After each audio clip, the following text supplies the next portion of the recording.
Hi అండి. ఇన్‌స్టాగ్రామ్‌లో ఒక శారీనైతే నేను తీసుకున్నాను. ఈ శారీ వచ్చేసి కాంజీవరం పట్టు సిల్క్ శారీ అనమాట.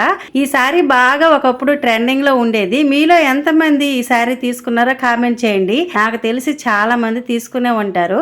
అయితే ఈ శారీకి బ్లౌజ్ కూడా లోపల వచ్చింది. కానీ శారీలో వచ్చే బ్లౌజ్ పీస్ కంటే కూడా ఆ బార్డర్ కలర్ బ్లౌజ్ పీస్ ఇంకోటి తీసుకుంటే బాగుంది అనిపించింది నాకు. అందుకే మీషోలోని కంప్యూటర్ ఎంబ్రాయిడరీ వర్క్ ఉన్న ఒక బ్లౌజ్ పీస్ అయితే తీసుకున్నాను. Back neck, front neck, hands కి ఫుల్ వర్క్ వచ్చింది. బయట మనము సేమ్ వర్క్ వేయించుకోవాలంటే 1000 పైనే ఉంటది. ఇది మీషోలో నాకు 345 కే వచ్చేసింది. దీని రివ్యూస్ కూడా చాలా బాగున్నాయి. సేమ్ ఇదే వర్క్ లోని చాలా కలర్స్ ఉన్నాయి. మనకి ఏ శారీకి మ్యాచింగ్ బ్లౌజ్ కావాలంటే ఆ శారీకి మ్యాచింగ్ బ్లౌజ్ దొరికిపోతుంది. నేను తీసుకున్న ఆ శారీకి పర్ఫెక్ట్ గా మ్యాచ్ అవుతుంది అనుకుంటున్నాను. మరి మీకు ఎలా అనిపిస్తుంది అనేది కామెంట్ చేయండి. దీని లింక్ కావాలంటే కమ్యూనిటీలో పోస్ట్ పెడతాను, చెక్ చేయండి. తప్పకుండా ఆర్డర్ పెట్టుకోండి. తిరిగి చూడనవసరం లేదు. ఎక్సలెంట్ గా ఉంది. Bye bye.